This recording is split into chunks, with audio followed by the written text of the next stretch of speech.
Oh, I didn't hear you. Okay, we know that show is here. Thank you. Marked present. And we're still going slowly because we're going live to YouTube. Sorry, folks. You brought the door. I did. Thank you. All right. So. Dropped all my stuff. Okay. Now I am organized. And I'm going to share the screen with our agenda. And we will go through that. Sorry to all that we're just a teeny bit late tonight. And I'm going to say rain has a lot to do with it. And nothing to do with any of us. Let's just sounds good. laying the level. And I'm sorry, I am running the meeting. Paula's here, but here on Zoom, she asked me to run the meeting. And Paula, I know you're not feeling very well. We do have the quorum. So just let us know if you need to leave because we'll be okay with stuff. Oh, thank you. Okay. So the agenda, we did the call to order, we did a roll call. Board members voting status. I believe we're all okay. I'm looking at you, Michael.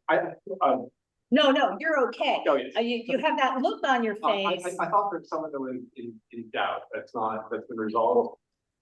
Well, Show King was resolved. No, but there was someone else that had, okay. And that's all good. I don't know. Well, it's not here, so let's first guy got resolved. No, everybody's resolved. Michael was Kimbrough was the question mark. It's been back and forth on what we've been told that you did or didn't, and then you did, and then you didn't in the reports I'm getting on funding. Did you take funding in the last few months? Okay. To my knowledge. So let's do this for tonight. Let's don't vote on funding. Oh, no, I did funding. I sent you a copy. I understand that, but because it's the funding items we have tonight are really imperative, let's not risk that we'd have to come back. So But I did send you a copy. I know you, Okay. but I'm just saying the reporting. I know, that we're but I've seeing. been wrong with you before. I'm just saying for tonight, please don't vote because we don't have the luxury of time to come back a month from now. Fine. Okay. All right. And we are therefore reviewing and approving the agenda, which includes public comments and announcements on items not on the agenda, government agency reports and comments, an update about the homeless count, any updates about cyclovia. We do have in our Zoom room a planning and zoning case. And then we have a bunch of stuff in executive committee. Under president's report, Candace is going to handle that. She has a report on the emergency spending that Paula did approve and we did do. And the materials I have here, we also have in the agenda packet. And then the normal stuff under treasurer's report, including our UNC inventory report. More or less, we just did the vice president's report. For minutes, we will only be doing November 7th minutes. And then we've got a bunch of stuff to discuss with our upcoming elections. In case you're wondering why we have the flip order and the executive committee after some of the other things, is we're dealing with guests first and then these things. So any questions? So the main thing is under president's report, Candace will do it. And she does have a report, and we will need to make a motion to approve the spending that was done on an emergency basis. Let's stop the share. Okay. Are there any public comments on anything not on tonight's agenda? I have one more public. one more comment. Remember that when you speak, you're in the room. It's recorded as UNC president, so say your name. When we have our we get a transcript and it will say who said what. If you say this is Tom and. So we'll try and I'll remember it very well. Okay, any public comments? Please raise your hand. Okay, moving on. Next item would be the Council District 10 report. And that would be tonight, our newest old field deputy, Jeff Camp. So Jeff, you could come nearer to the owl. This is the camera. This is the, yeah. And so what, no, once you start, you're fine. You have to start talking and then it focuses on you. Technology, I'm telling you. Good evening, everybody. I'm Jeff Camp. I'm the new senior field deputy with Councilwoman Heather Hutt's office. For those of you who do not know me, many of you do. I've been in this neighborhood since 1999, and I was a board member with UNC for what, 12 years? And almost half of that as president. I worked for Council President Herb Wesson and then became a field deputy. And since then, I have spent the last 4 years in the Valley with Council President Korian, and I was asked to come back home. So here I am, and I will be field deputy for pretty much south of the 10, east of Crenshaw. So going from the south and then moving up Leimert Park, Jefferson Park, and then West Avenues and Kenny Heights Gramercy. So, welcome, Jeff. Yay! That means that you guys still have the advantage of having 2 field deputies because Danielle is still going to be working north of the freeway and covering east-west.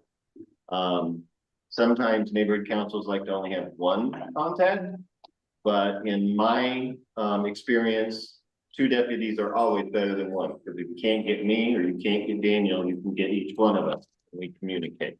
So hopefully that won't change.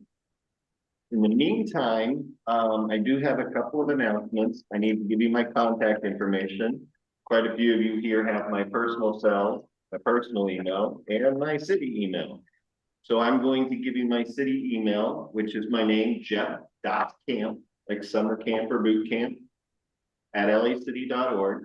And if you email me, I'll give you my city cell. I just recently got that, and hey, I'm getting older and I haven't memorized the number yet. So, but email's the best because I do get that on my personal phone and I can see that at all times. So, with that, we have a community food distribution coming up on February 13th. That's next week. And it's a program with Brother Crusade, the LA Sentinel, and Mothers in Action. I have flyers here. I will leave them for board members to share in their neighborhoods. But if you could let me know who I should reach out to here at the board to send communications, because I'll be sending a lot of that out. And I know you have a really good. Sure. Hunter, nice to meet you. And Laura. Yeah. Do the management stuff. Okay, absolutely. Because I've got 3 or 4 items that are coming up that I'll send to you guys this week. Great, I'll email you and send you my email address. Perfect. And I'll send it out first thing in the morning. So those of you who have worked with me, you know that once I'm given a project, I don't give up easily. I know my UNC board and they know their city. So you guys have the resources already at your fingertips, but feel free to call me in if you're having issues with various different city departments that I can kind of help prod or get going in the right direction if you're experiencing anything like that. That's all I've got unless there's I do have a question. We probably don't have the the answer, but. And this is Dolores Oh, speaking. I'm sorry, Lawrence, Spears, Region 6. I noticed that driving up and down Jefferson, the street lights are on one side of the street. Is there a reason why the other side is not lit? Typically, those are because they are on different circuits. So you can have one side of the street with lights and another completely out. You can have one light out in the middle of a neighborhood where everything else is lit. Those are usually single light issues. But your multiple light issues vary because based on the grids and whatnot, can sometimes be on different circuits. So if you had anything damaging the copper wiring or the wiring for the lights, it's going to take out that whole entire grid or section. And sometimes they do crossover. Okay, thank you. Show King has her hand up. Show. Okay. Hi, to piggyback on your point about those street lights, I did notice a lot of number of lights on certain streets.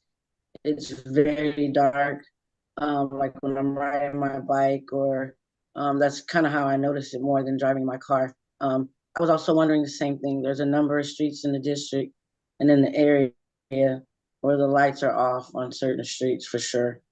I don't know if that's an outage or what's happening here. Yeah, no, this is happening citywide. When I joined the team in the Valley, I was there for 4 years. And 2 years into that, that's when we realized how many of our residents were without lights. And that really wasn't the issue. The main issue was those lights had been out for anywhere from 3 months to 6 months, and in some cases, a year. We immediately started communicating with the Bureau of Street Lighting and set many things in place, which are being copied and duplicated in the citywide map. One of the things that we noticed, and it was a pilot program, was going after the recyclers, because they were the ones who were paying for these materials that were being taken from the streetlights. And that program is so successful, it's now happening citywide as well. Recyclers are being notified that they have to comply with state law, because that was already in place, that they must take the person's ID, address, and where they got the materials, what gave them the right to sell it. And then they could not give them the money for those materials until 3 days later. So it wasn't an immediate cash transaction. Several individual recyclers have been arrested and are being charged in court. One recycler, if I recall correctly, made $1.3 million off of recycled metals and materials that came from Burbank, Pasadena, the city of Los Angeles, and Caltrans. So if you are having an issue with streetlights, one, please always report them to 311. And if you can, go ahead and send me an email, jeff.camp@lacity.org. And I will make sure we're logging it into our tracking software, in which we communicate directly with the Bureau of Street Lighting. And those are considered our priorities, and we can track them and hold BSL accountable. The issue has been so hard hitting across the entire city that BSL is now cycling through each council district. So when they hit our district, we've already got a list of the things they got to hit. Please know that when you report any street lighting outage, that it is taking anywhere from 45 to 90 days just to send somebody out to see what's wrong for repair. So that's what we're trying to excel. Yes, sir. This is it. So I'm speaking question. Just not just whether we're working or not, just the luminosity. It seems like we're so dim in a lot of areas that you might as well not have a street light. Yeah. That too happened citywide when BSL went to LED lighting in order to save electricity and save the taxpayers of Los Angeles money. So until BSL either ramps it up and gets us back to where we're at normal and changes that, I don't know if that's going to happen. but it's something I can certainly share with the policy team. This is correct. But yes, no, your street lights now, because of the LED lighting system, basically is just going straight down. Whereas the lighting that we had before, it was more of a fan and covered more of the street. So So yeah, then when you have fall and you have the early this morning, yeah, particular, and with those lights, they might as well not see. yeah, you can't see anything. Can't see. And then there are the street lights that are in the tree canopy. The tree canopy is absorbing that light as well, so. I just wanted to make that. Okay, are there any other questions? I do. Okay, Corinne, and then this is the last one, because we're gonna try and catch up on our Yeah. time. My name is Corinne Elbridge, District 2. I'm the question and then I think I asked Danielle, but she didn't know much about it. Last year, they actually passed a law where they would have street cameras to stop areas that are for speeders. You know, speed cameras. Speeding cameras, okay. You know, if I don't know about the speeding camera program. I do know that the city is working with more and more neighborhood organizations and installing the license plate reader cameras that are fed into LAPD. I also know that because of the change at the state level, the city is now able to put in the traffic cameras. So you may be referring to that. It's not necessarily for speeding, but it'll ticket the people who are running the red lights and whatnot in the intersection. I'd be happy to go back and look at that and see if I can find out more. But that's the first time I heard about the speeding. Speed cameras. It's a statewide. LA City was one of 4 cities. For a pilot. Yeah. Okay. And that was Grace U. Oh, really? Okay.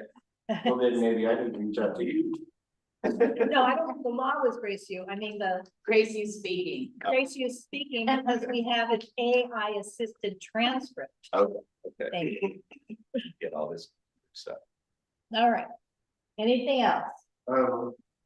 Yes, so Christian, Again, I've been working behind the freeway wall, cleaning up mounds and mounds of garbage that was left by homeless people.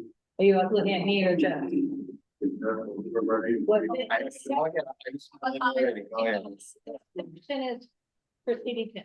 This is my question, because the freeway in the state of California, is that under CD10 jurisdiction? I need help with some extra trash bags, and if possible, some graffiti, tank removal. Okay, you go email me, I'll arrange that.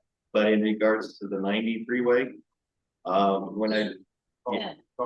yeah, when I did join the office, I had several of our different deputies in the office ask me for their contacts. And Caltrans and the 90 freeway and CHP was one of the ones that they had asked for. So we're working on getting a coordinated effort for that. So, but yes, I'll be happy to help you with that. Okay. We're gonna move on to the next agenda item, which Thank is. you, everybody. Thank you. This is the done report. Alfonso Monza sent. Oh, what's timing? I was going to, we can do this quickly because Alfonso sent us his report, but there you are. You're up. Do you want to put your stuff down? No, I'm good. If you could introduce yourself, so you know, Yeah. people online. So my name is Alfonso, I'm with the Department of Neighborhood Empowerment. I'm the NEA, which means Neighborhood Empowerment Advocate, Project Coordinator. Just from the department, I did send out an email with an attachment. So you guys did trigger an election, if you're aware of that. So I sent out the timeline for the election schedule. So that's all gonna be both by mail, correct? NC's not doing this election, which is the other option. Do you have any questions about election material or anything like that, or do you have issues and questions about it? Send me an email, I can help out a stakeholder with that. I know that sometimes the document, you're not able to upload them if you're using a cell phone, for example. That's a little bit weird. So if you can email me the documents, I can send that to the right person. I did send out, another item about, I believe, conflict of interest, so just take a look at that, define what conflict of interest is, especially with the election season coming up. Be aware of that, if you live near a place that's 500 feet of the agenda, you would need to, contact NCAT. That's one example I can think of right now off the top of my head. If you have any questions for me, feel free to email me. That's the best way to reach me. It's alfonso.monzo@lacity.org. Oh yeah, another thing. So if you're using our website, we did change the website address. It is neighborhood. No, what is it? Department of Neighborhood Empowerment. Neighborhoodempowerment.lact.gov. We did switch over to the .gov address. I believe it is a mandate from Governor Newsom to switch over to .gov for all government agencies. So be aware of that. If you had any links that were saved, they might not be working. Because if you saved it under the power of lay.org, they're broken. So we did try to fix those. We fixed a few that we found. But if you found anything that's broke on the website, send me an email and then I'll try to get that fixed. All right. It still comes up. It was for a short season, like I think like last weekend. It wasn't working for this MC too. But it still says, oh, there it is, it just changed the go. Yeah. Okay. All right, and that's it for me. Yeah, you did put in your email a reminder about the Youth Empower LA Youth Conference. Yeah, so hopefully we are still gonna hold that at City Hall. I know that was an issue. It is gonna be in February. We might postpone it, but we're still not sure about that. Just keep a heads up. I know that a few of your youth reps applied. Right. So you should receive an email with the instructions if you did get selected. We had over 200 people apply this year. Last year we had 100 people, so it keeps on growing. So that's a good sign. So it's the second one this year. Well, I hope our youth rep, who has a midterm tomorrow, that's why he is not here. This is Laura speaking. But I hope he's accepted. All right. Since we have a youth rep. Yeah. Okay. Alfonso, you have any cards? Yeah, I got one. You don't want to get. Okay. All right. Are there any questions for Alfonso? So, and again, look in your email, you'll have a report and then attachment, some more report on it. We do not have any other government official here, so I'm gonna try and power through this agenda. The 2025 homeless count, which is our item 5, and Michael, you're gonna need to prepare to do a BAC. Was postponed because of the wildfires, and the new date is Thursday, February 20. And unfortunately, because the BAC we did in November to provide refreshments had a specified date. We have to revote, essentially to reauthorize that, to reauthorize that $500. This time, the motion should not specify a date, just in case it's postponed again. So the new motion should be to reauthorize UNC's previous approval for UNC to provide refreshments for volunteers for the 2025 homeless count, local site at West Adams Holman Church, up to $500. Well, somebody should first it. Are we making exact $400 or $500 or? Up to 500. Up to 500. And someone should first it. First it. No. Okay, I'll first it. You second. Because I don't think the person chairing the meeting should be making motions. Okay. And on this one, I'm gonna count again, but I'm pretty sure we have more than 12 people in the room, more than 12 board members. 1, 2. So that would mean everyone online. And Michael, how do we do this so that we don't get this pushed back at us? Those board members online are not eligible to vote, but if we put ineligible, just No, you so you know, blank. I think we left it, what plan? We left it blank. we left it blank. We're just gonna leave it blank. They're neither. Unless Alfonso tells us there's a new rule. No, wrong department. Okay. Wrong department. And that department didn't tell us what the rule was, so. All right. So Chris moved. I moved. Teresa seconded the motion that. Yeah, that we all heard. Hey, excellent. And Josh was on the line. correct. Anything else? Yes, Dolores. Here, Say yes, Dolores. yes. Yes. Candace, Yes. Laura, Yes. David? Yeah. Josh. Edward, Yes. Paula? She- Sorry, she's- Grace. Yes. And a yes, Corinne? Yes. Teresa? Yes. Marco? Yes. Is everyone. Thank you. Okay, does anybody else have anything they wanted to add, discuss on the homeless count? Other than I hope you all are planning to join the rest of us on Thursday, February 20th at Holman Church. On your agenda is the link to sign up. And when you go to that link, it's very broad, so you need to put in something like West Adams 90018 in order to get to Holman. You have a question, Corinne? I think 6:30 to 7. The official time is 8, but that's when, you know, that's not when we're setting up food and gathering and meeting people. And we're going to talk about this a little later, but this is one of the opportunities for us to talk to stakeholders about our election. Okay. So, you know, come, you know, think of this as an outreach event as well as a homeless, please. Okay, Ciclavia University Park. Item 6. It's Sunday, February 23rd.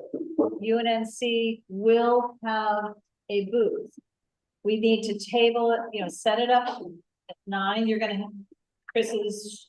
I already said I'd be in charge of Right. that, yes. Right, so, but this is one where we wanna have Other people. many other people because, my goodness, we're right in the middle, right in the heart of our own neighborhood. And where we have an active election. So we're gonna be really boosting, tabling. I actually have the bag with all the templates here. I'll go, I'm available to go that day, but if anyone's gonna go there before me, you can take the bag, but I can sign up sheet and templates and stuff. Right. Right, so, What time can I pick those up? Because I'll be there early. Help set up loose. I'll give it to you. I don't. They're here with him now. Okay. I can't. Super. okay, and so we will do. Sign up, Sandra. If you're still here. Sandra, Yes, Sandra's still here.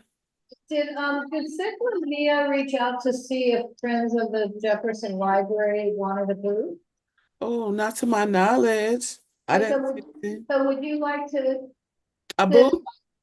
well, I was gonna say, since we're gonna have 2 booths side by side, we're gonna have UNC and then West End Heritage as the next booth over. Would you like to participate at one or the other of them, the Friends of the Yeah. Library? Because it's gonna require insurance, so, you know.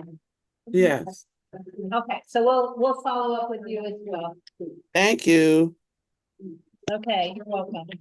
Can we move on? And I'm the only one talking, but can we move on? Yes, sorry. The next item, Ramon, thanks for your patience, is planning and zoning. Oh, yes, Chris. I'm sending a piece of paper, Chris Carlson speaking, I'm sending a sign up sheet for UNC members to sign up for the Ciclavia booth. So put your name and add the phone number so we can communicate. And the hub is by South LA Cafe, the park, the library, it's in that area. So we're not buying y'all coffee, but you can keep yourself bright-eyed and with detail easily by buying coffee itself. I will make sure there's good coffee, it's really dark. Thank you. You wanna see it? Okay. What days? That too. Sunday, Your mom. So planning and zoning, this is Laura speaking, case number DA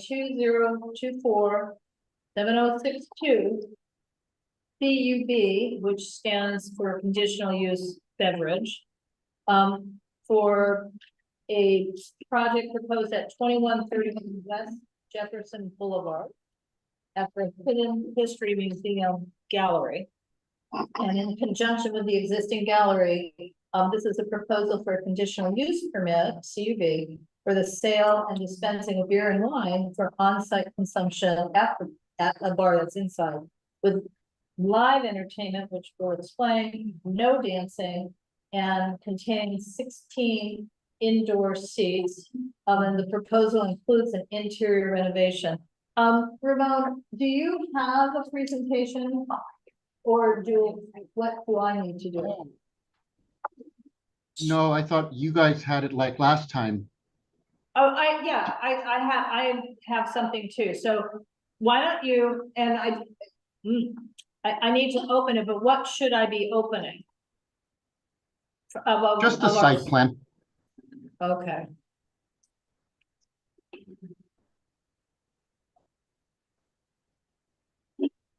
And if you could, if you don't mind, introduce yourself, and also, since Tariq is not here, tell everybody what the Hidden History Museum is, and then what it is that's being proposed. And actually tell me if you can see, and can you see this? My name is Ramon Baggio. I'm an architect and I represent Mr. Nashij. He wasn't able to make it tonight because of some emergency family stuff.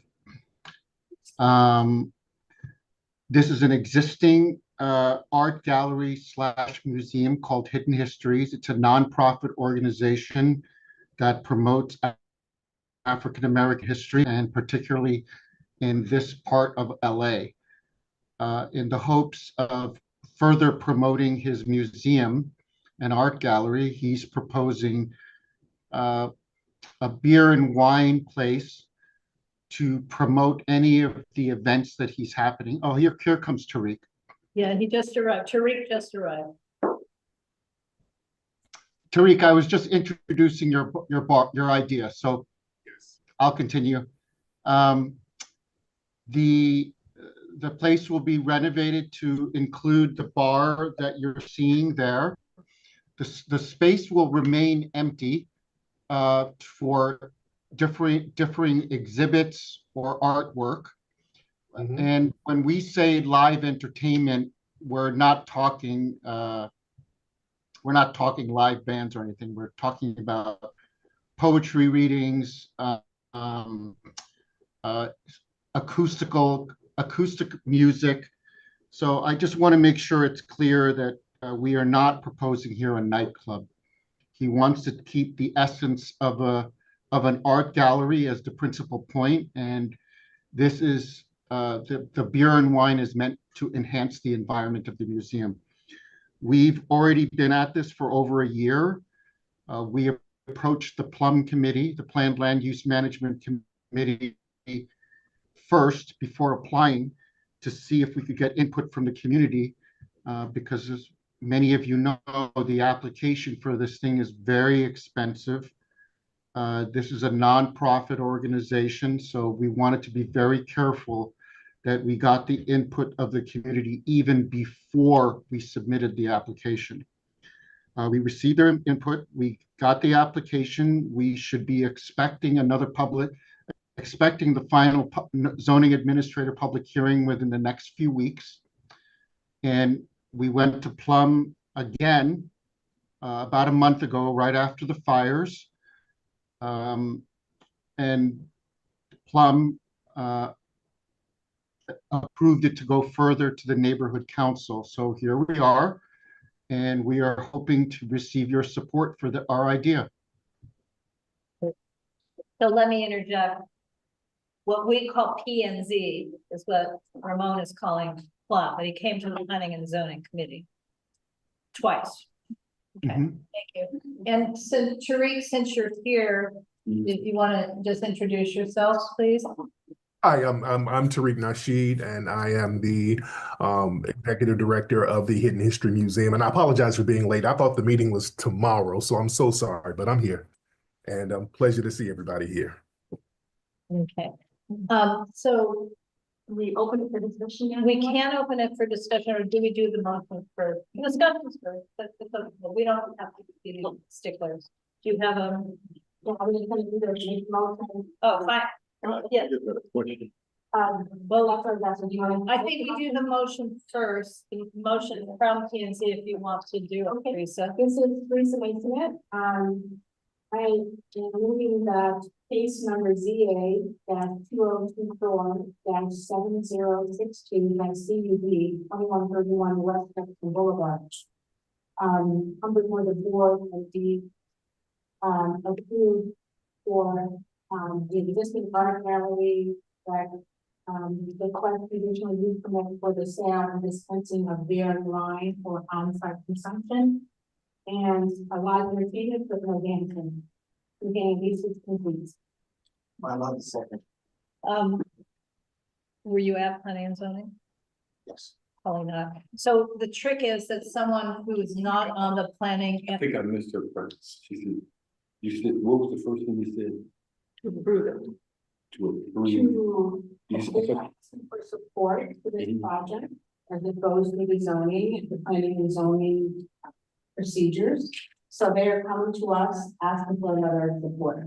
They came to planning and zoning, now we're coming to the board, we recommend that. So they did come to the plan, okay, Oh, that's what I misunderstood, whether you were asking them to come to plan. So they've already been spoken. Yeah, so planning and zoning through Teresa moves someone who's not on the planning and zoning. Dolores seconded. Okay, and then, and you had a question? Yes. Okay, and can you say it more loudly? Yes, this is red sign, and my question is, what were the planned hours of operation? You said the museum, so what time of day and what are we talking, or into the night, just curious as to what is your plan of operation? That's a question for Tariq, and it's a museum and gallery. Yeah, no, that's No, whoever can answer. Tariq. Did you hear the question? Yes, yes. Well, it's a museum during the day, and we have special events at night. And the beer and wine that would be used for the special events that we would do at night. So we won't be doing beer and wine in the day. We're not going to be serving beer and wine all day. Only when we do events at the museum. And those are always held at night. Hours of operations for your special event. What do you anticipate? Yeah, when we do special events, usually it's between 6 and 11 p.m. So we're done. We're not going too deep into the night. We're done usually before 12 midnight. Other questions? Any other from our Zoom, any questions? Are we making a motion? I'm sorry, Sho? Yeah. This is Sho. Are we making a motion? On the floor. The motion is on the floor to essentially to approve, to write a letter of support approving this to the planning department. Does there need to be a second? Well, Sho is asking, did anyone object? Is that your question? Laura, please not machine. Yeah. Sho, I wasn't sure what your question is. Is your question, does anyone object? Is that your question? My question was, does it need it so we can move it forward and push it? I can't understand you, Sho. Now, does anyone need to make a second? But you already guys did the second, right? We did do. Okay. There wasn't. Candace. Oh, I was just gonna ask, can people from the community rent out the space to have their events and meetings? Candace. Right. I'll repeat it again. Can people from the community rent out the space to have events and meetings? Or is it just? Yes, ma'am. Like, No, ma'am. Ma'am, yes, he is going to allow for events from the community to have the space, yes. Any other questions? Michael, do you have the BAC? With that, we are set to go. Okay. Doris, Yes. Hunter, Yes. Candace, Yes. Laura, Yes. David, Yes. Edward, Yes. Grace. Yes. Yes, Green, Yes. Teresa, Yes. non-funding, so Michael. Yes. Chris, Yes. Michelle, Marco. Yes. I can't show. She's on line, and we have 14 minutes. Show us again. See, This is long. Stay long. if it is, okay, Carry Um, the to the state. motion carries. Newman. All right, thank you. Newsom. Great, thank you, Ramon. I'm sorry. Thanks, Laura. The screen and making that newer. But, okay, thanks. Thank you, Laura. Laura, if I can get that as soon as possible, because they're scheduling the public hearing for zoning administration next week. The hearing is next week or the schedule? Oh, they're giving us the date for it next week, and I'd like to give it to the planning department as soon as possible. Okay, I will do my very best. Okay, thank you very much. And as everyone knows, my very best isn't necessarily good enough, but I will do my very best. Brenda, Okay. Follow up to previous cases. I'm not an EU. Early notification or old business, again, still planning and zoning. Teresa, is there any? I mean, you could tell them what happened with the ones we didn't fill out, the transport. No, but I did want to mention my, 3812 Adams, Adams, that what happened with that, if we know? I think if they're moving forward with that. I was unable to go to City Hall. If they met, if it was on the agenda yesterday, I don't know what happened. Brenda, yeah. We don't know what happened. Okay. All right. Moving on, executive committee. Residents report. Again, Candace, do you want me to, Candace? Okay. So, will you be able to get closer to the owl for this piece? I can do this share, but can you sit over by the owl? Or stand by the owl and give you a moment to swallow. While I go look for the pieces that we need. So there's your piece and then there's also the receipt. But we'll start with you. And so if you can tell. All right, so, for the president's report this month, we're following up on the emergency funds that we were granted in January to help out with the, wildfire relief donation. So, this was the money that was the $1,000 that was at the discretion of the president. So we talked about donating to an organization that was doing the things and footprint, all those things. So we landed on South LA Cafe and decided that in light of the news that a lot of the places that were doing donations were full with toiletries and clothes, etc. I personally met with Joe to say, hey, what do you need? How are you giving things out here? And so he said, you know, we get a lot of people coming through. What will really be helpful for us are bullhorns and walkie-talkies. So to really kind of facilitate the crowd, to keep people orderly and like talk to the volunteers, because there were so many volunteers. I was there on the day that they were doing the distribution. So I went and then the stuff came pretty quick in a couple of days. And Joe was super happy because he's like, you know how many people. You want to say who Joe is? I'm sorry. Joe is a co-owner of South LA Cafe. So he owns South LA Cafe with his wife Sylvia. So they're in UNC, well, one of their locations is in the UNC footprint. That's the coffee shop would be in front of for Ciclavia. So I went, I delivered our megaphones. So we ordered 3 megaphones and 2 sets of walkie-talkies. for them to keep, and we spent about $690, so we stayed under the $1,000 limit. But he was so grateful, he sends his thanks, he made a whole little speech in front of the volunteers, he said, you know, he appreciates neighborhood council coming out to help. So I got some action photos here, got some of the food that they were giving out the day I went, that's a picture with the equipment that we got, and then next page. Missing the next page? We'll just. The next page would be the receipt. Well, no, You only have the page, because I put, I don't think so. you just have to scroll down. Oh, there. Yeah, see, so, so this is some of the stuff, so this is some of the things that they've done, so throughout the last month or so, they've donated about 4 truckloads to, folks that have been affected by fires in, both the Eden and the Palisades fire. They got a big donation of 1,000 air purifiers, so they gave those out to the community as well, to make sure that folks were able to breathe pretty good. And then I thought this was super cool. They also had things that they were distributing to the incarcerated firefighters who are fighting on the front line. So they brought them food. They kind of brought in, what's it called? The World Food. World Kitchen. The World Food Kitchen. So they were kind of helping to sponsor the trucks to go out there and feed the folks. And then they partnered with like 2 elementary schools and got the kids to write thank you notes to the firefighters. So if you go on their Instagram, they'll have like the firefighters reading the notes and they're like, oh my gosh, this is so great. That So, made the evening news feed.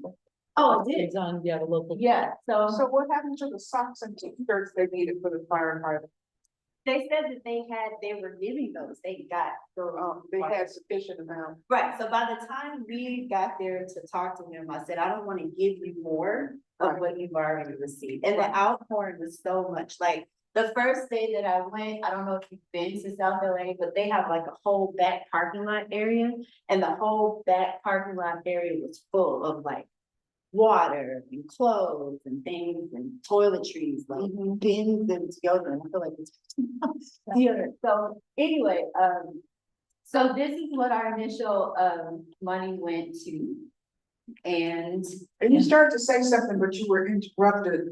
Because you said that the owner was saying something about a lot of people say they're gonna do something, but. so this was, he kind of gave a speech because the volunteers and everyone were there that day. And he's like, a lot of people come by and say, oh, we're gonna donate this, or we're gonna come back and give you some money, or we're gonna come back with these things. But sometimes, you know, people don't show up. So he was very appreciative that not only did we ask what they need and not just put what we wanted to give on them, but he also appreciated the quick turnaround. Because the day that I delivered, he's like, I'm losing my voice because I'm yelling and all this kind of stuff. So he was like super, I don't know if he has an excited face, but he was super excited that, you know, someone came and asked them what they needed and then followed up quickly. So that's my report. Any questions?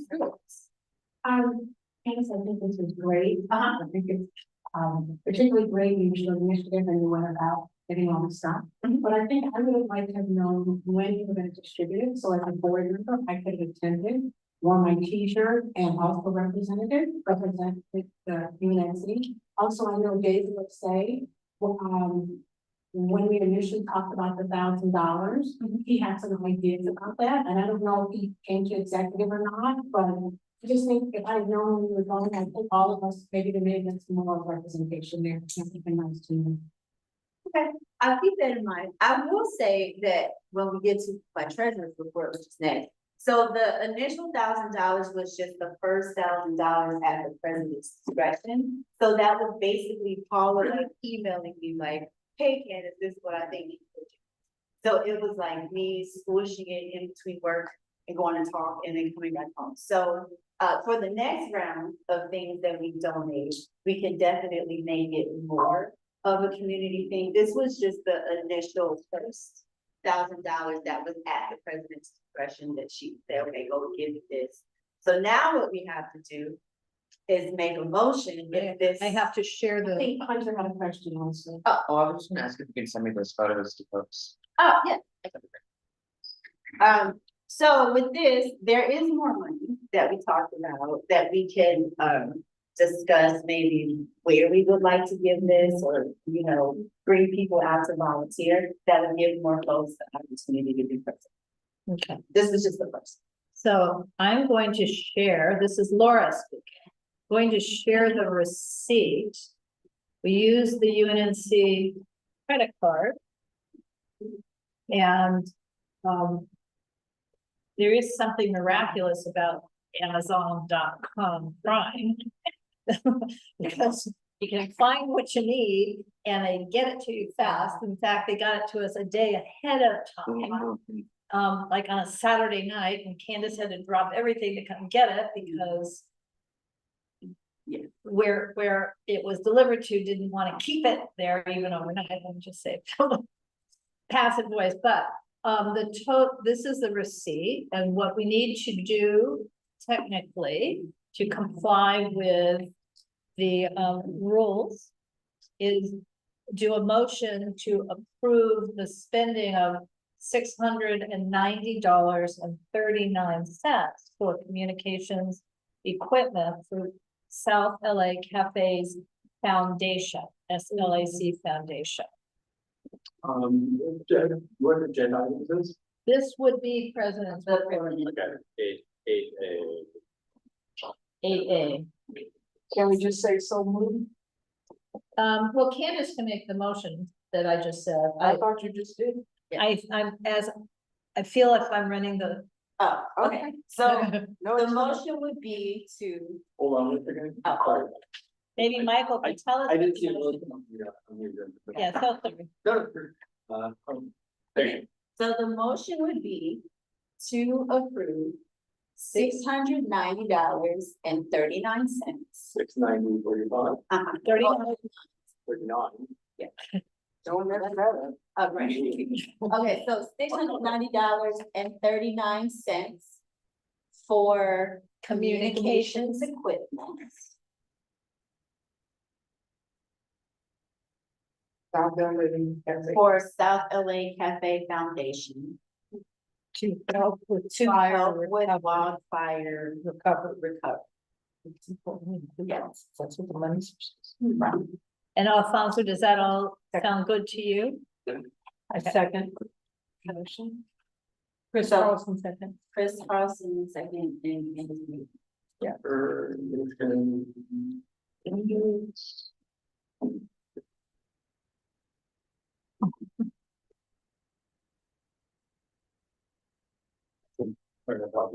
Doors. So, We're doing roll call. Yes. Hunter? Yes. Candace? Laura? Yes. David? Edward? Yes. Grace? yes.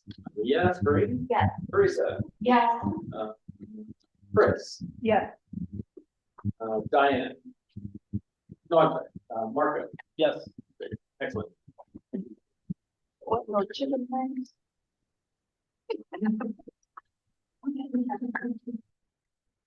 Okay. Okay. I think the NAR, right? Yeah, well, I have a question for you, though, Michael. Oh. Did we last month approve the December MER? Do you have a BAC for that? Yes, we do. I needed it, let me double check. Because it's not approved. Yes. Oh, because it's not signed. So, But yeah. January is not available Yeah, yet. so January is not available to talk about tonight, but we did approve the MER from December, we just have to sign the deal. Okay, fine. Okay, I do it. Oh, I need to sign. Okay. So we're skipping treasurer B1 and moving on to treasurer B2.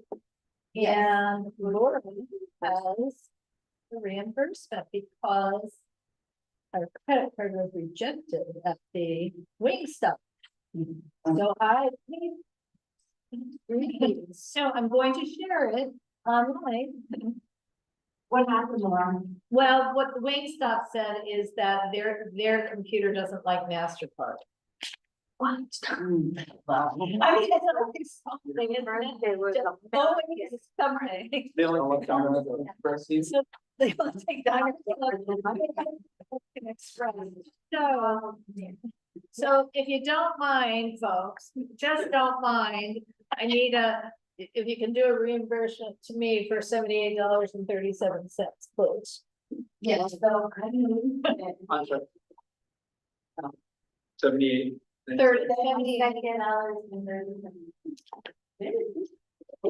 You have receipt? You're not at it. Just checking. There it is. So, I just want to. Did you hear a response after that? Yeah, so I'm going to say we have for network and then for refreshment for the. See, it says thanks for. Yeah, so I'm gonna stop that share.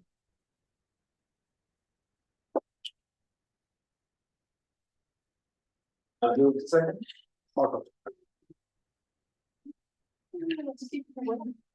I'm about Lauren Dolores, I called her name. Dolores? Yeah. Linda? Yeah. Dennis? Yes. Laura? Yes. David? Yeah. Edward? Yes. Grace? Yeah. Yes, Corinne? Yes. Teresa? Yeah. Chris? Yes.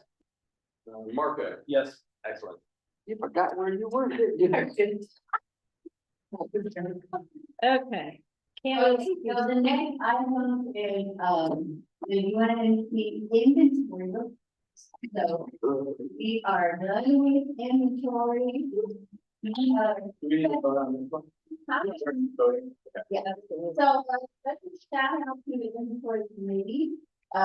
With the inventory, we went through all the places where we have things from Lindsay Thornton, with the Southeast House, and then, shout out to Vince, Dolores, and Teresa for coordinating with Mr. Grant and, getting some of the things that were on the list. And so this list consists of, so there were two lists, I feel like we kind of talked about this. There was a list that was on the website, the city clerk's website, and then there was a list that the city clerk emailed me. And so what I did was I took both of those lists, merged them, and then as we were doing our inventory, I went through and filled in the information for the things that were already on the list and then added the things that weren't. So the gist of it is, all of the things that we have that were like after the pandemic, that stuff is basically there, right? So we have that accounted for. So there's a portable hard drive, laptop, the meeting equipment we got, on the list is also the tents that we bought for outreach last year and the flag and all those things. And then when we went through the stuff to see what Mr. Gregg sent, there are two more laptops, couple of, one more laptop and two projectors. Yeah. So one more laptop, two projectors, a surge protector. So we were able to find some of the things. There's a portable hard drive with the YouTube information on there that we have. So we were able to kind of find some of the things. There are things that just aren't there. And so this is the list of the things that we currently have now as UNC in 2020. So thoughts, questions? Has that been sent in to the city? No, we have. Oh, I see. I have a comment of the first one executive of the motion, so I'd like to make a motion that we approve this list and submit it as our key inventory list. Languages you need. Is that just particular language you need? Just approve the inventory. Yeah, okay, just to put that in the code. Okay. A question. Well, we need a second. David Osai, second. Okay. On things like laptops, since, do we have any kind of inscribed ID marking on these items that say UNC laptop number So one? I think that laptop there does have A sticker on it, yeah. Yeah. Yeah. The other laptop, I think there was something on it, but that laptop was from 2010. Yeah, like Wow. 2012. Yeah. Something. So, And then the laptop and the equipment. So currently the owl is stored in Hanson's house, so it's fine. And then, the equipment, as you all, some of you all know, like the TV that's on the list, that laptop there, that stuff is stored. We have to be all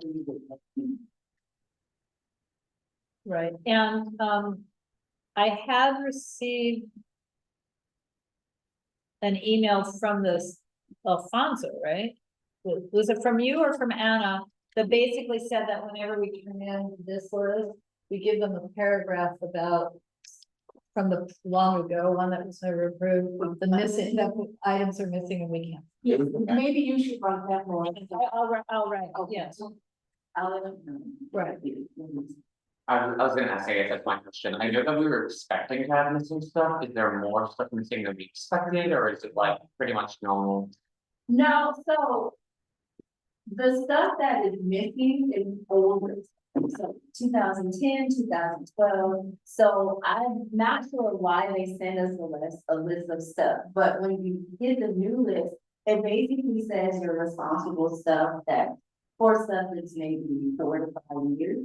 So that puts us in about the 2019, 2020 mark. So that stuff we have, that's the stuff that's towards the bottom of the list. It's a little bit chronological, not purpose, but it comes out that way, right? So the more recent things that we have, those things are common. The stuff that's missing is the stuff that's like from 2012, 2014. Yeah. Where is my stuff that's missing though? Like probably a certain amount of dollars? At this point, the value would be close to zero because of the age, but like we had a tent that collapsed and fell apart. Yeah. And so its value would be zero.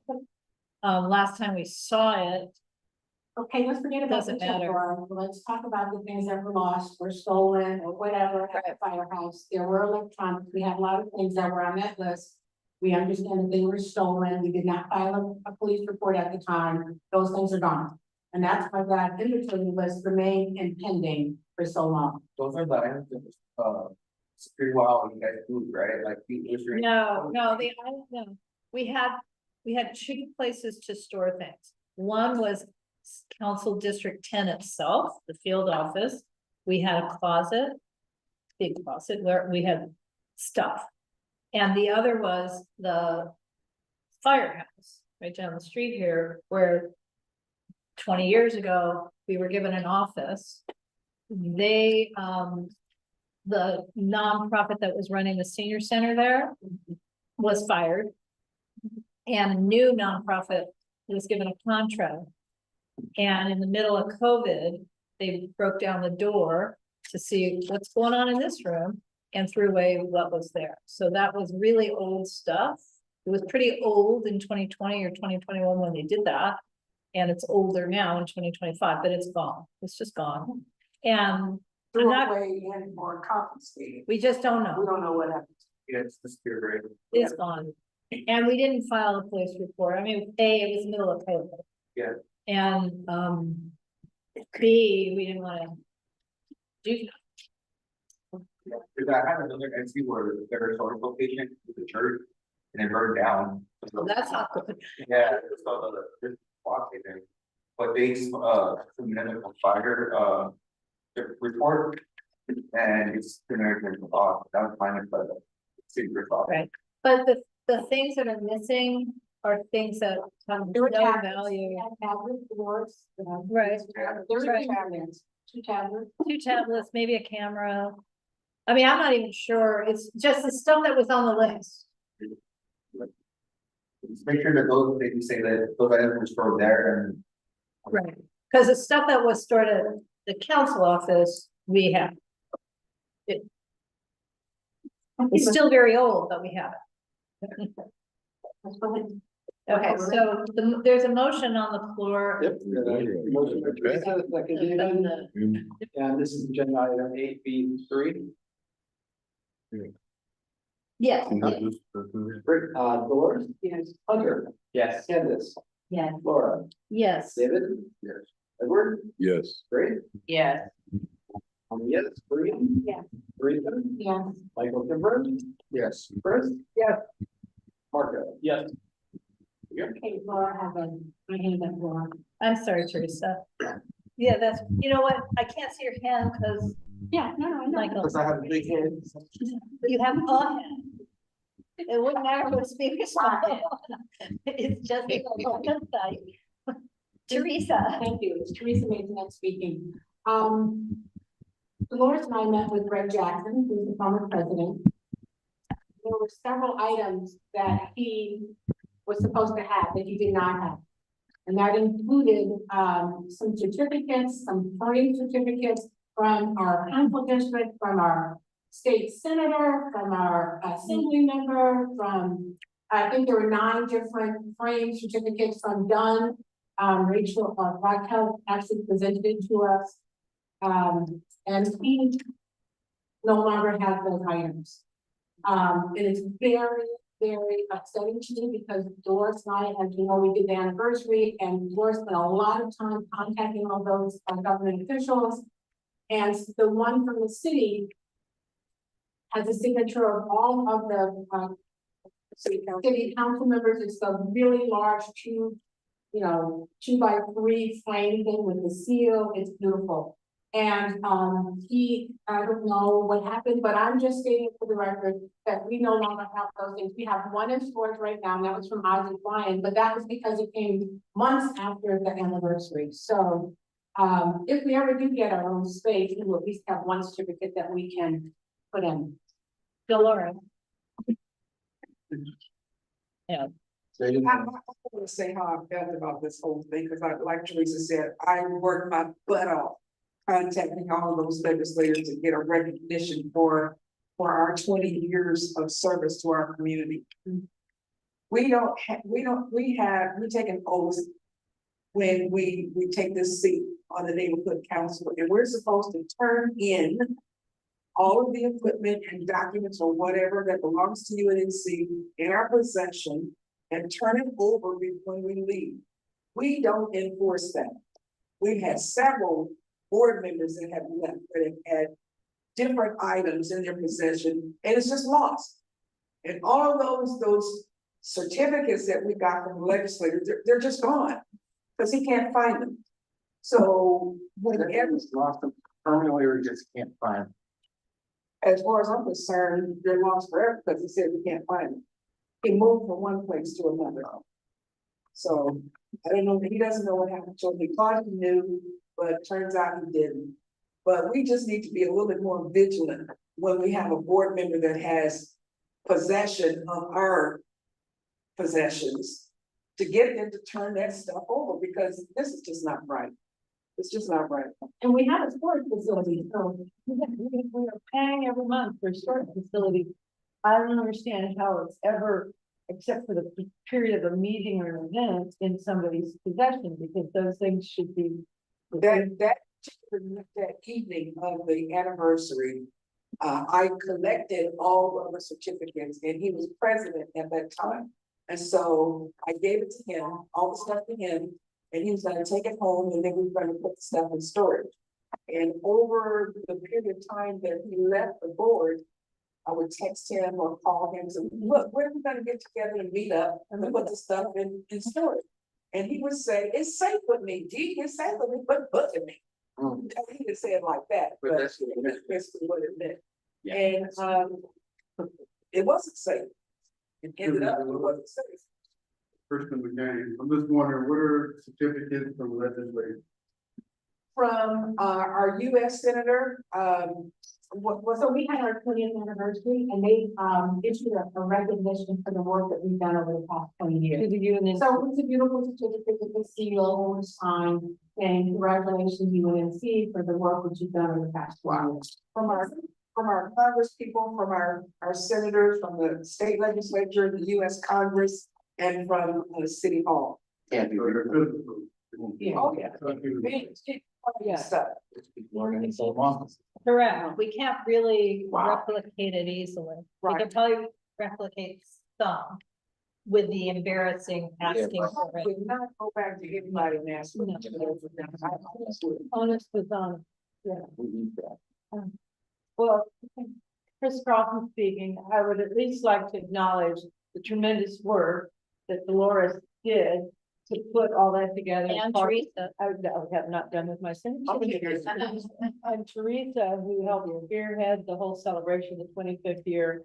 And even without certificates, I think we should all Wait a second. celebrate that 25-year benchmark and know that it was a really wonderful. You said 20. 20. When's 25? 20, yeah. Answer my question. It is 20. Stand, sorry. Maybe we can use the 25th anniversary as an opportunity to replace what we lost. 20.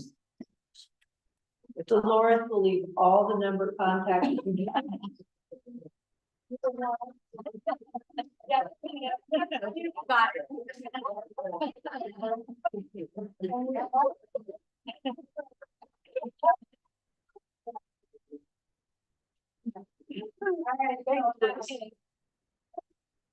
can go with that. So for the, okay, we're handing the gavel back to Candace. Yes, so for the last item, in my treasurer's report, we did talk about, so there was an initial $1,000 that we could spend to support, job community.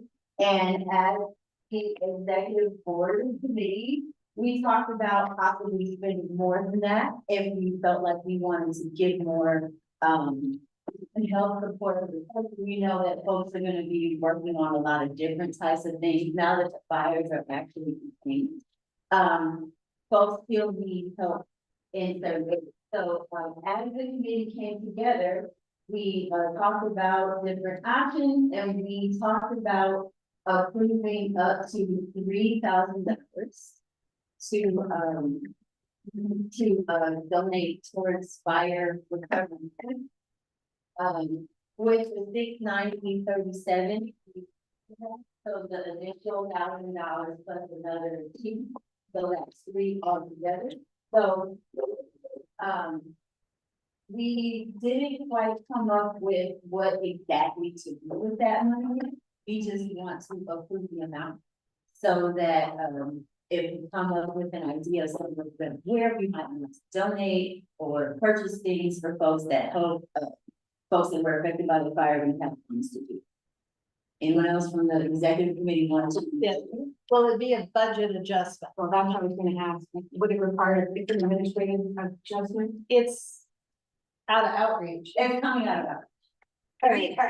We have money. We have money. We have money in Because outreach. remember when we had a rollover funds, we allocated more money to outreach, so the money is there for us to use it. Well, I guess my question is, if we don't have a project or something to purchase, why do we need to move it if it's already in coverage? So we're not moving it, we're just allocating it for the emergency. It's a category.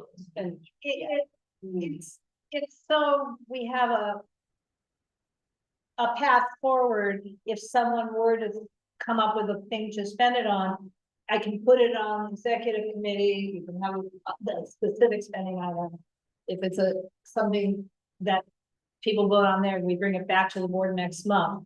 If the board says, no, we don't want to even think about spending $2,000 more for the emergency, we've done enough, then we would need to know that because it doesn't move the money out of outreach, but it would give us a clear message to stop looking for things to spend. If I'm saying that right, so we wouldn't be wasting. Something, or you're just asking for some guidance? We want to know what the executive committee voted was to essentially within our outreach budget to allocate 3,000 of the existing outreach budget for potential, I guess, emergency spending, but also including the actual spending we just did. A remainder of $2,323. About $2,300 left. Right. After we donated the money and the equipment to South Lake. Right, because city clerk has said that we would use any money for emergency even though likely we would be identifying a 501c3 nonprofit, it's not an NPG, it's an outreach expense. And so they would invoice us, not fill out an NPG application. So, you know, so for example, I keep saying, well, what about the the LASPCA? They, you know, they sent all their animals away and now they have a whole bunch of other animals in housing and they need pet food. And you all could say, no, but I'm not even, but I'm not even pursuing it if we don't have the money allocated. But I guess I don't understand, because if, and thank you, Chris, if, this is Teresa speaking. Executive committee says, we think it's a good idea to get some money to the ASPCA. Then you guys do the work there, and then you come back to us and say, we'd like to recommend $1,000 to the ASPCA. I don't know what you're asking. So what we talked about at the executive board was, you know, the city's deeply affected by the wildfires. And even though our footprint wasn't specifically done, there may be some outreach that, there may be some outreach that we want to do as an organization, but we have to like dedicate the funds first so we can do the outreach. So Why? Because when the memo came out from the city said, as neighborhood councils are addressing this, you as a neighborhood council can vote to take your outreach money and dedicate it to this purpose. So We already put service. They said dedicate. So they said, so for example, like you brought up, okay, what if we want to go to another 501(c) and do some volunteer time and donate some items that they might need? We need to dedicate the money first. The thing came in where, as the executive committee, there were so many different organizations that it's like, do we want to donate to an animal shelter? Do we want to donate to another 503c organization? Do we want, so there are a lot of different ideas. So at the meeting, we didn't settle on, okay, this is the project that we're bringing to the board. We just said, we know we want to help. Let's allocate this much money and then we can, think about what the project is, because they're going to be recovering for a while. Right. So the thing was, maybe if a board member or, and then I kind of like, is there an outreach committee? We got to work on the outreach committee, but maybe that's something that the outreach committee can take and say, hey, well, let's research a project and let's find out something, but the funds will be there because the city said you have to vote to allocate a certain amount of funds if you want to donate to wildfire recovery. Well, I think my hand was up before you. Well, my hand doesn't go up, but go ahead and then I'll do mine, but you were at the meeting, Chris. But if I understood you right, that the city said it has to come through outreach and it would come through an invoice. So it's like Teresa, I don't see why we have to vote, because you can announce that we have this amount of funds that are potentially can be directed towards fire recovery. And then when the project's picked, then we vote it. Hold on, Alfonso's shaking his head. Well, I just want to say, it's all, Alfonso's got his, but let me just say what I was gonna say. If this board, at this point in time, says you've spent enough, you spent almost $700 and that's all we want to spend, then we wouldn't go forward looking for anything to spend it on. So executive committee wanted to have kind of marching orders as well. Goalposts of how much. Right, and how much not to go beyond. Okay. Not just that, and because remember, we can always do an NPG, we understand that, but this is not an NPG kind of spending. Alfonso. No, you're absolutely right. So the main difference between this is if you don't have the $4,000 right now in outreach, you won't be able to approve anything because there's no money allocated there. So the first thing you need to do is allocate the money that you want to be there, and then decide what organization. So it's two different PATs. Right. So if there's no money there, you can't approve money first. Yeah, well, we have do, designated to emergency. we do have So money. we have money in outreach, but it's not, right now it's just hanging out in outreach. So outreach, if we want to have an event, outreach, if we want to set up like a resources fair, that's like generally what it's for now. What Alfonso's saying in the memo that the city is saying, that they sent, says basically, if you want to specifically do emergency stuff, you have to designate these as emergency funds within the outreach. From the outreach, okay, we got $4,000 in outreach. We want to say, for an example, $1,000 of this 4,000 will be for emergency relief. Correct. That's exactly Right, so we have 4,500 and we wanted to say 3,000. No, Is that we right? have more, We have more than that? like, Well, how much do we have? we have $7,000. So we wanted to say 3,000 So we said of the three, 7,000. including the initial 1,000 that was to the president's. Right.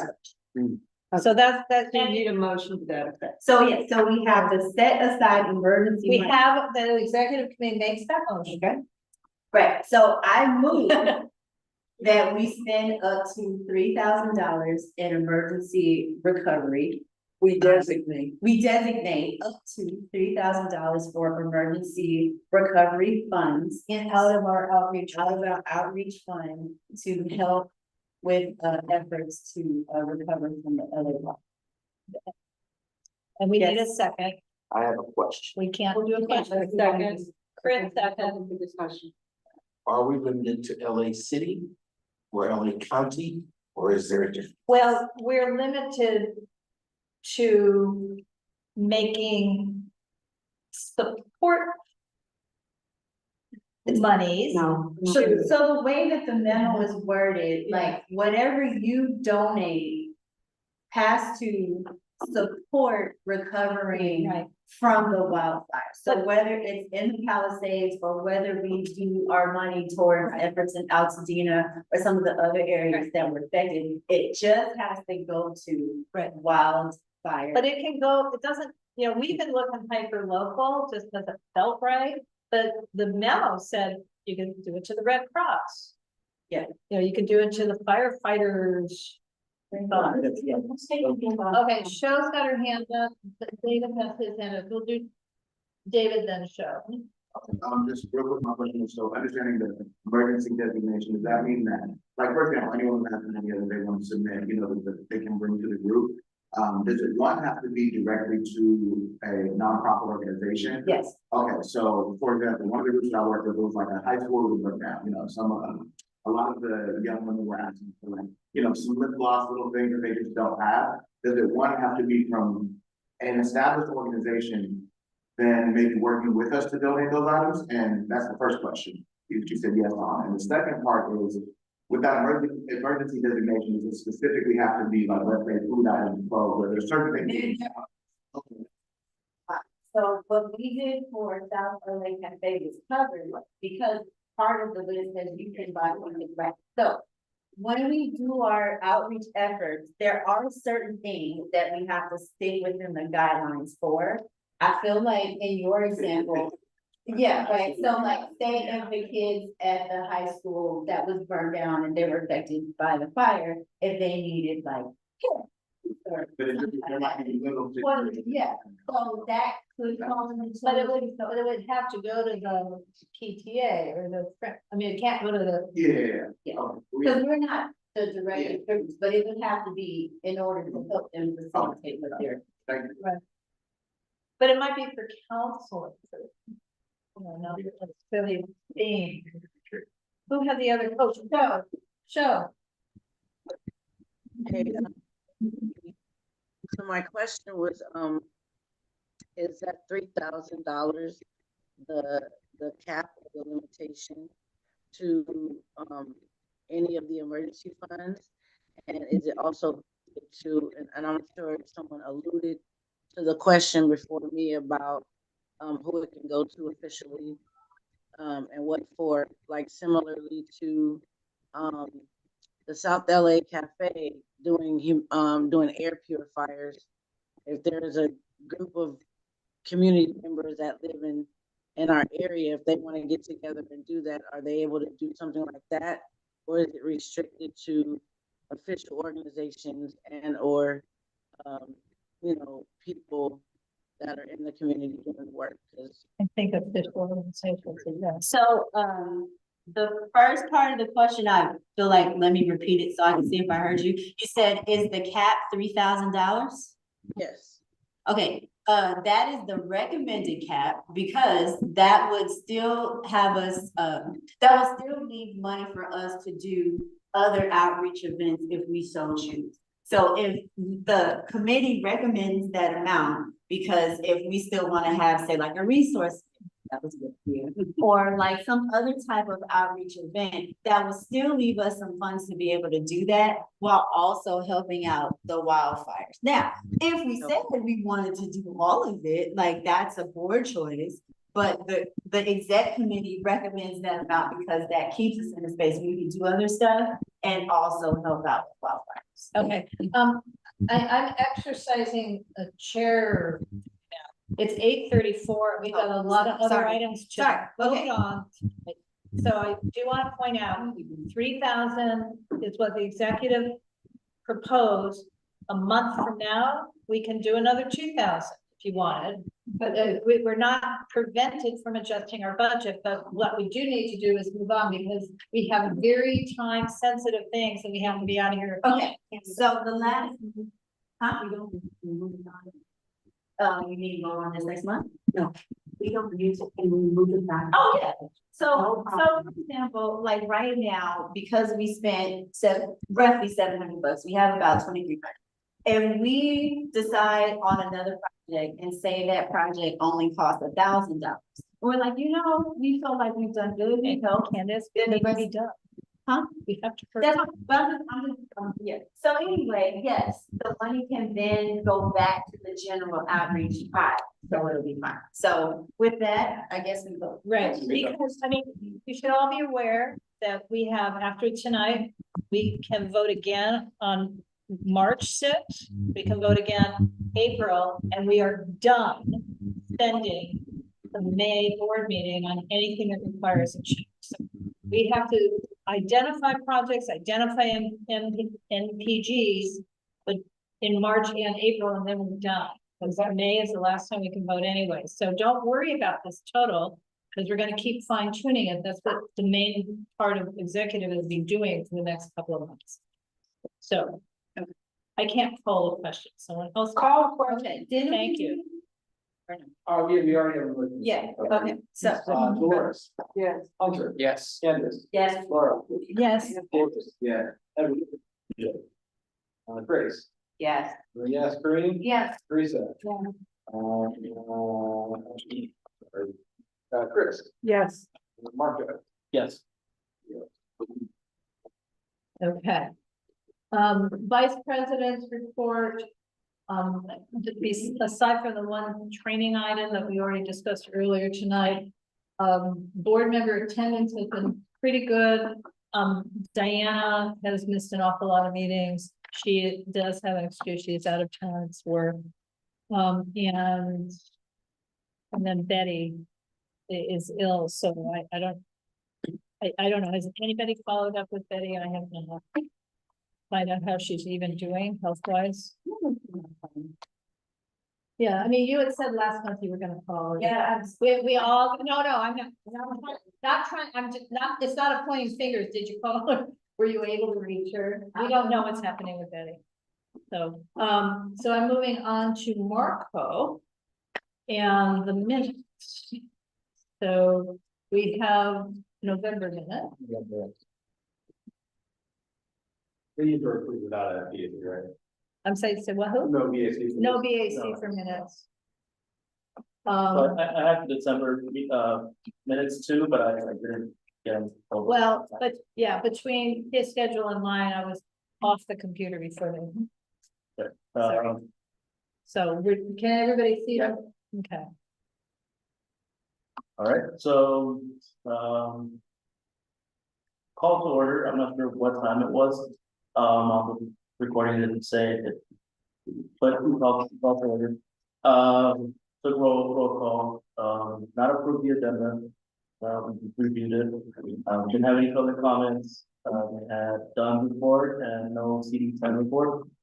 Executive committee report, president's report, and the treasurer's report. Oh, darn. Wait a minute, I'm on president's report.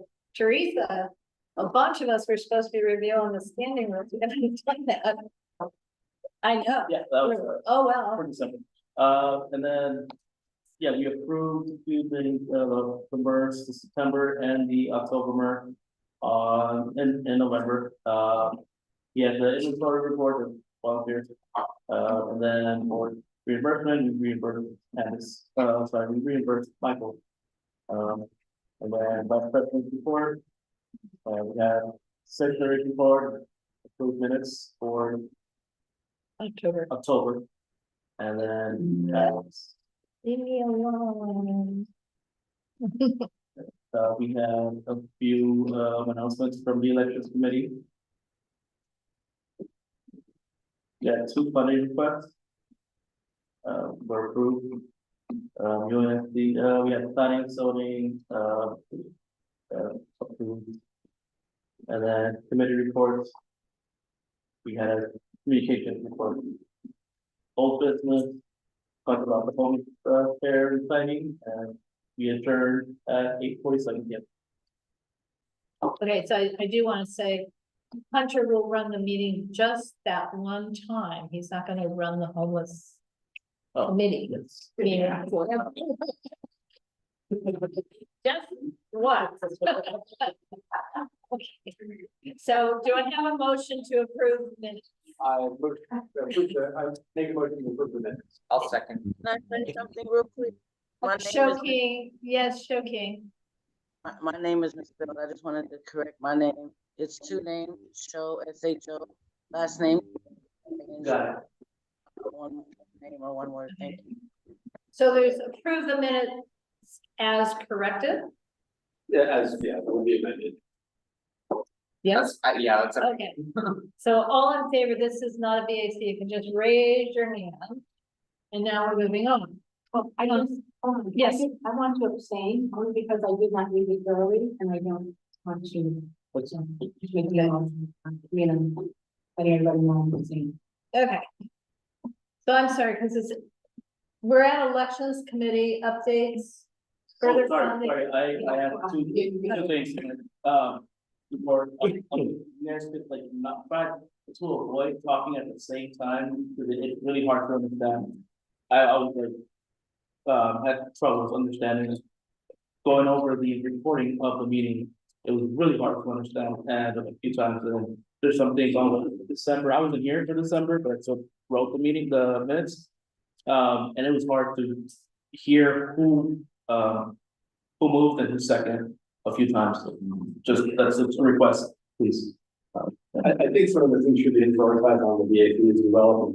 Yeah, but I mean, just going off of the meeting itself, it's a little hard. Right, I think it's hard to expect someone, I mean, he wasn't at the meeting, so there's research that has to be done. Yeah. Anyway, so, okay, elections committee, item 9, elections committee updates and further funding events approval. So, This bar, point of order. Is that Paula one? is not Is that one? Then I will do it. I'm sorry, I will do number 9. you'll do the whole thing? All I was gonna do is introduce it by saying we have to vote on some of these things individually, and then I'll hand the gavel to Teresa. Okay, the Paula is not here. She's not. Okay. So you made your statement that we have to vote on them individually, is that? Yes, Okay. I mean, we have to vote on A, then B. We don't, well, we probably need to not be a C vote, but vote on C. So the elections committee cannot be chaired, can only be chaired by someone who is not running and or the president, and Paul is not here. And many of the other, committee members are running, I'm not, so I'm going to leave for this. We voted and we want to, ask the board to, allocate $750 for the first motion, so we can have, an event that will be at the South's house to help people complete their bag. Complete their. Their application or their request to obtain a bag. Because once you get that, then you can complete your bag. So we want to break it up into 2 events. The first one would help everybody It'd be a combination of people who are running, who want to come out and meet other people, or community members to meet some of the people who are running. But it really is to guide people into applying to get their ballot. Yeah, their vote by mail, VPM, vote by mail. So the motion is to, it's a funding motion to approve up to $750 for refreshments, printing, and possible facility fees for election. Second. Chris? Is there any discussion? I just want to say I did update the paper to be for phase 2 for requesting a ballot, so I can send that to whoever wants to print and we can print those out. Okay, okay. This for the UNC election? Yes, Yes. Question, is there a form from Dunn where area reps could go and make sure everyone in their area has whatever form they fill out to get a ballot? There is a standard form, I don't have it right in front of me, but to request a ballot. Okay. And then I think that's part of the printing cost. Yes. We're gonna print a lot of We're gonna those, print and those. then everybody can hand them out to get their community to request a ballot. What of the stakeholders, like the school, fire department, or things like that? That can be true, but we can talk more about the process of elections, After we get through this, after we get to the funding part. just because of the run out of time, we don't have this. Okay, so, Doris, Yes. Hunter, Yes. Candace, yes, Laura, yes, David. Yes. Edward, Yeah. Grace, Yeah. I'm a yes, Corinne. Yeah. Teresa, Yes. Chris. Yes. Marco. Yes. So, item 9B is a meet and greet event. At a library, possibly Jefferson Park Library or the South Seas House. For UNC stakeholders to meet both candidates and existing government board members. And we're requesting up to $750 for refreshments, printing, and possible facility fees. Any discussion? Will these events be at the same time? no, Okay. Yeah. Oh, because. Go ahead. yeah, none of these events could occur before March 10 or 11, I have to do the math. We would have to decide very, very, very quickly, because it's a 30-day window in the portal to submit to have an event. So these events will happen in the mid to end of March. It's been a very tight time frame. The only thing with that is you need to request your ballot, I believe, through March 10th. So we aren't able to have the event for that. No, I don't think so. I think, here, I'm gonna look. I'm gonna pull up the time. Okay, do you know when we I have think our it's deadline is to request? I think all that? it's right there. Well, it's not quite right there yet on Zoom. Let me share it on Zoom. It is right there for everyone in the room. There's 9 different regions and I have this is 10. Right, oh, deadline, it's not ballot to ballot deadline. No. By mail application period. Hang on. The request period, Oh, yeah, it's March 31. So I mean, we're on a very tight time frame to set the dates for these two things, but yeah. Any further questions? I do. I'm just curious. Wasn't, like I just threw the minutes. Hadn't we allocated $1,500 for this whole process earlier? Yeah, this is, And now we're talking about additional. So, First, initially came to the board, we have 3 phases. Yeah. The initial phase was for $1,500, and this is, Edward's plan was to contact to design, which country did, 5x7 card, and English, Spanish, and Korean, and to try to get as many people as we could to sign up to run. So that is the deadline thing, you can no longer run. I mean, that ended a couple of weeks ago. Okay, that's Yeah. all. well, we're about, Okay, you answered my question. That's all I'm curious about. Well- Okay. So I'm gonna answer this part. It didn't have the specificity of the homeless count problem. So we're still going to print postcards based on that prior board action. But the postcards are now get your ballot and vote instead of sign up. So that we don't need to vote on. It's not an agenda item. What we're voting on are these events. The amount was 4,500, I think, that the board allocated. So the 1,500 is still there. This 750 is 750. The DAC could Okay, explicitly decide that, you know. that's, I'm just gonna try to verify.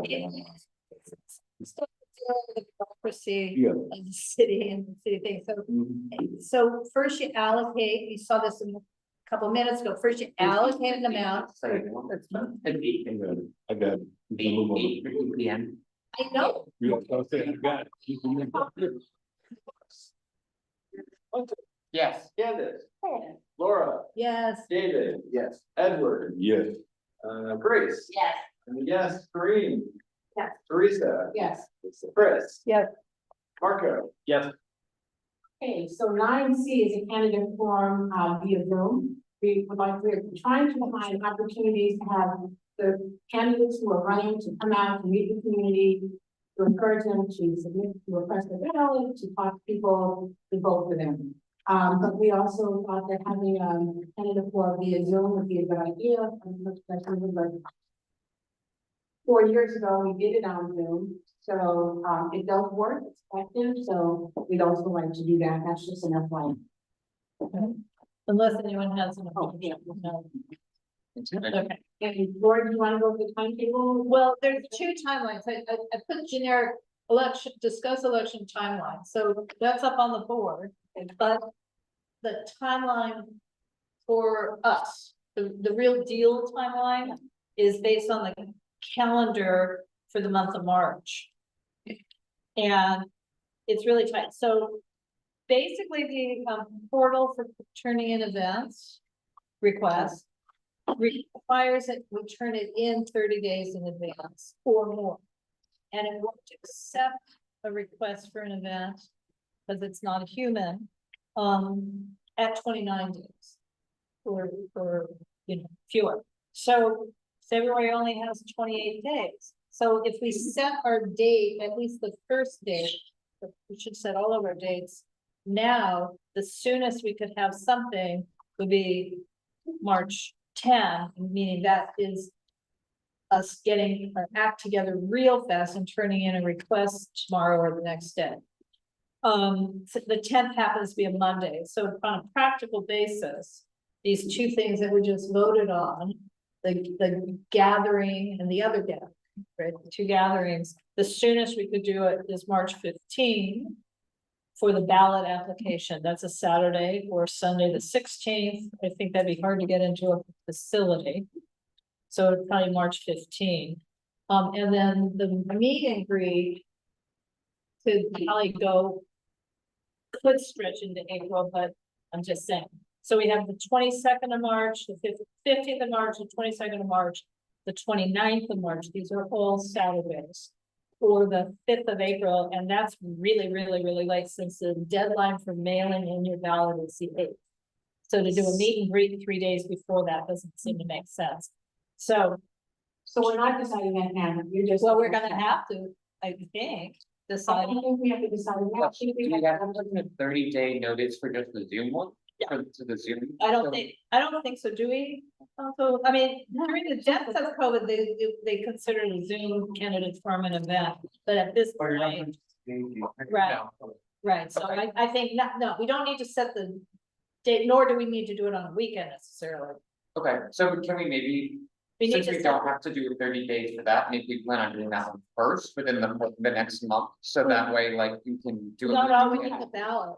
You have to do the ballot now because there's a deadline for people. to- Right, I meant like, kind of sandwich that event in between the two beginning events, but that's what I. I recommend that we do March the 15th, because there is a process of any documents that we have to do, and do an event is a pain in the neck, just to be honest. So we could do it March the 15th. For the ballot. In between, if we want, we can do a candidate forum, and then we can do the 29th for the meet and greet. Yeah, and the meet and greet, just by the way, guys, it's for all of us. to meet our stakeholders. I mean, it's an outreach event. It's not just gonna be elections, but it's out of our elections budget. If that's, is that a motion? That's a suggestion. It's a suggestion, I mean, it's not even, it's just a discussion, so.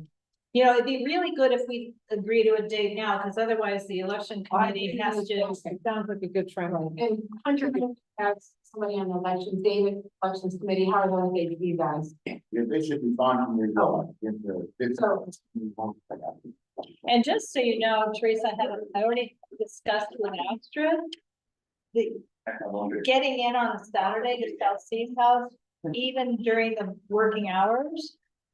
It's considered a little different, and may require that we have insurance for it. Although it could be their insurance, not as mine. Just FYI. 5 minutes. We might be at the level, so. Okay, we'll be here for a little bit. Yeah. I mean, the two, one of the competitive races. Is out that- there, exactly. but then they have avenues. Okay, but we're gonna aim for the 15th for the ballot thing and the 29th for meet and greet. And the elections committee is gonna have some sort of Zoom meeting or another, and we'll decide when the candidates. The forum Zoom meeting is. And, okay. And the other thing is, because I know we got a question from Krishna via Grace. We will theoretically, Paula, our president, will be receiving the list of candidates and their contact information tomorrow, all of the candidates. And at that point, she'll share that with the elections committee and we'll send out a welcome to them. So you and everybody else will get contacted probably early next week. If you get, well, we probably do, but I hope you also gave it to the clerk. Because we will get a list. It's an official candidate, so of course. Yeah. Yes. Well, no, they, Okay. that, I just, yeah, All the contact info, that we asking for, they will send it out tomorrow. they send it out today. You got it today on the email. Did we receive that? Oh, yeah, who did receive that? Let me see. Those all the emails. It goes to Paula. It went to Paula Direct, Yeah. who's homesick. Okay, Hey, all right, other committee reports, anybody? I think, Oh, Tori, Tori, did you guys already discuss it? well, we already, laughed, that's why. we did vote on, revote, you don't wanna know.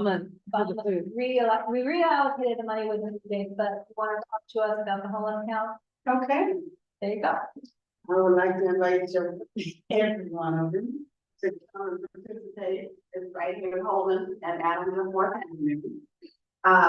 We have different assignments. I'm gonna show the video on the instructor. Because I know everybody doesn't always begin.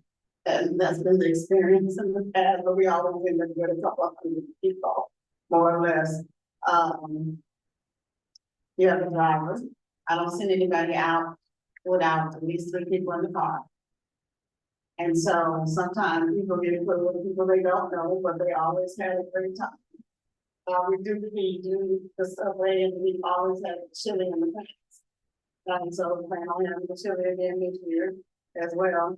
But that'll be the first serve for everybody else. And then, pretty much, I don't know how many maps we have. We averaged before about 50, 55. But they called me the other day and asked me could they borrow the team for Skid Row or CD9.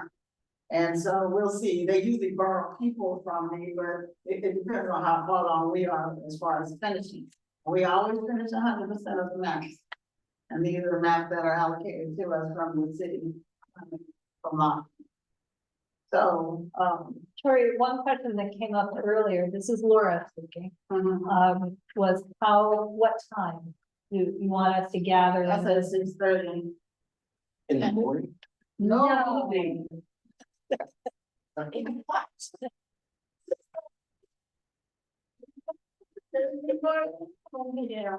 Or that's their goal. I mean, half the time when we've been there late, because somebody didn't check in on their device. And I'm thinking they're out there lost somewhere trying to call them home and everything. So whenever you guys, when I sign the teams, I'll make sure you get the telephone number, the person you riding in the car with, and all of that data. So, we make sure that everyone's accounted for. And, that's the only reason why we really been behind with the electronic person not checking out or checking out in their home and they're being asleep. While the data is moving around somewhere. So I'm like, it's really fun, it's purposeful, even though. Again, instead of us having 75,000 people, we probably got, what, 200,000 out of the wildfire displacement. That's considered homeless as well. So I don't know how they're gonna count that data. A lot of people work with friends and family, like, that their whole block burned down. We have friends whose houses were still saved up on the hill. And then I have a cousin, she's still in the cul-de-sac in Altadena, so she was okay. So it was a lot. And we have a friend who I'm looking close to before homeless. Her whole business burned down in Pasadena, but she still has the one in LA here. So it is just a tragedy, but it's still homelessness nonetheless. So, Tori, we're gonna try and have a full bunch of people from this room. oh, that'll be fun. We're gonna try. You what you And can. and it's 8:59. Yes, and so that's it. Any more questions? Okay, wonderful. Okay, so, I know there's no other committee reports. No old business, so my only bit of business is, I'm gonna take one of the paper bags that came. I'd like all the bones to go in the bag, and I'll take the bones out of this room and not put them in their trash can. Okay, so let's adjourn the meeting. So don't throw your bones in those trash cans. Too late? All right.